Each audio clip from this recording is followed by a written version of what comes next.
আসসালামু আলাইকুম ওয়া রাহমাতুল্লাহ।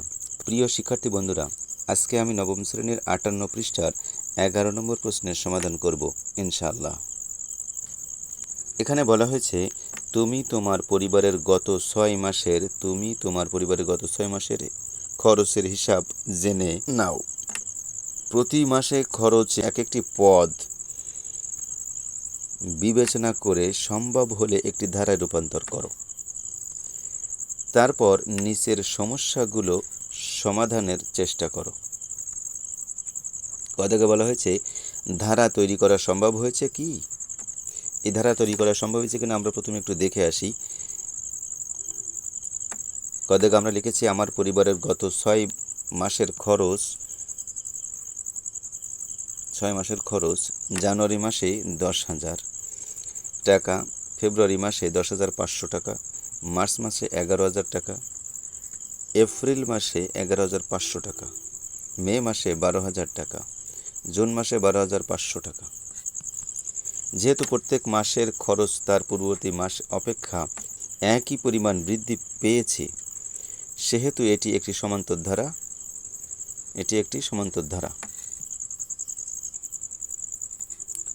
এবং এটাকে আমরা ধারা আকারে লিখতে পারি ১০,০০০ যোগ ১০,৫০০ যোগ ১১,০০০ যোগ ১১,৫০০ যোগ ১২,০০০ যোগ ১২,৫০০।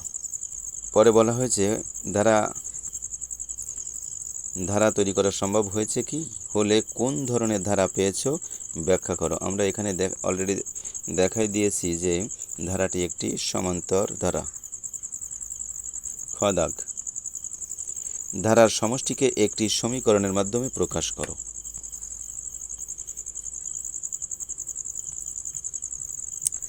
ক হতে পাই ধারাটি ১০,০০০ যোগ ১০,৫০০ যোগ ১১,০০০ যোগ ১১,৫০০ যোগ ১২,০০০ যোগ ১২,৫০০। এখানে প্রথম পদ এ সমান ১০,০০০, সাধারণ অন্তর ডি সমান ৫০০। মনে করি ধারাটির সমষ্টি S6, যেহেতু এটা হচ্ছে ৬ মাসের খরচ তাই আমরা এটাকে ৬ দ্বারা প্রকাশ করেছি। মনে করি সমষ্টি S6 = X। আমরা জানি সমান্তর দ্বারা সমষ্টি Sn = n/2 × 2a + n-1 × d।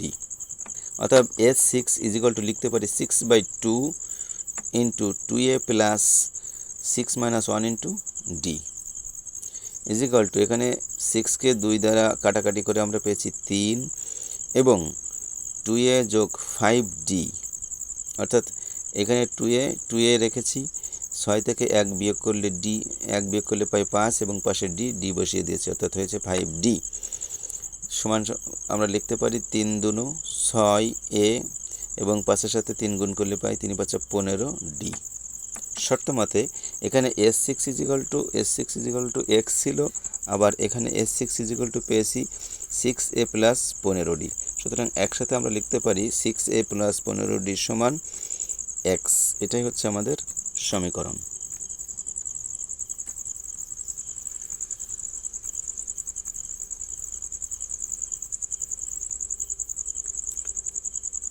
Gadag, পরবর্তী ৬ মাসে সম্ভাব্য মোট খরচ কত হতে পারে তা নির্ণয় করো।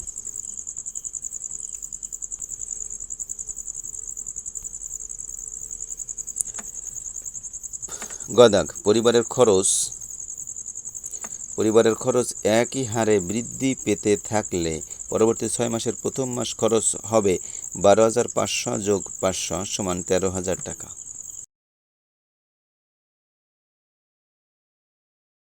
কারণ আমরা পূর্বে দেখেছি যে বিগত ৬ মাসের শেষের মাসে ছিল আমাদের ১২,৫০০, এখন সেই ১২,৫০০ সঙ্গে যোগ হয়েছে আরও ৫০০, যেহেতু প্রত্যেক মাসে ৫০০ করে বৃদ্ধি পাচ্ছে তাই আরও ৫০০, সুতরাং ১৩,০০০ টাকা।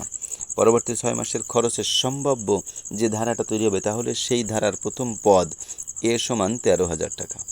সাধারণ অন্তর আগের মতোই ডি সমান ৫০০। খ হতে পেয়েছি আমরা এটা পদের সংখ্যা n সমান ৬, যেহেতু আমরা পরবর্তী ৬ মাসের হিসাব করব তাই এখানে পদের সংখ্যা n সমান 6। আমরা জানি nতম পদের সমষ্টি Sn = n/2 × 2a + n-1 × d। অর্থাৎ S6 আগের মতোই 6/2 × 2 × ১৩,০০০, কারণ a এর মান এখন ১৩,০০০ যোগ 6 - 1 ইন্টু 500। এখন আমরা এখানে 6কে 2 দ্বারা কেটে পেয়েছি 3 এবং 2 এর সঙ্গে 13,000 গুণ করে পেয়েছি 26,000। 6 থেকে 1 বাদ দিয়ে পেয়েছি 5 গুণিতক 500। এখন 3 ইন্টু 26,000 যোগ 500 গুণ 5 অর্থাৎ 2500 সমান 3 গুণিতক 26,000 যোগ 2500 অর্থাৎ 28,500। এখন 28,500কে 3 দ্বারা গুণ করলে আমরা পাই 85,500 টাকা। অর্থাৎ পরবর্তী 6 মাসের সম্ভাব্য খরচ হচ্ছে 85,500 টাকা।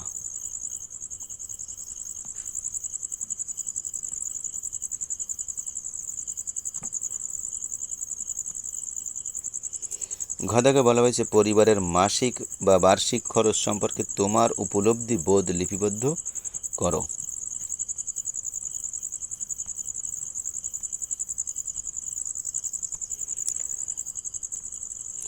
পরিবারের মাসিক বা বার্ষিক খরচ সম্পর্কে আমার উপলব্ধি বোধ হলো প্রত্যেক মাসেই পূর্ববর্তী মাসের চেয়ে খরচ বৃদ্ধি পেয়েছি, যা আমরা অঙ্ক করার সময় দেখেছি যে প্রত্যেক মাসে আমাদের 500 টাকা করে বৃদ্ধি পেয়েছে। অর্থাৎ প্রত্যেক মাসে একই ধারায় বৃদ্ধি পাওয়ায় আমরা এখানে লিখেছি এবং তাহা ধারাবাহিকতা বজায় রেখেছে।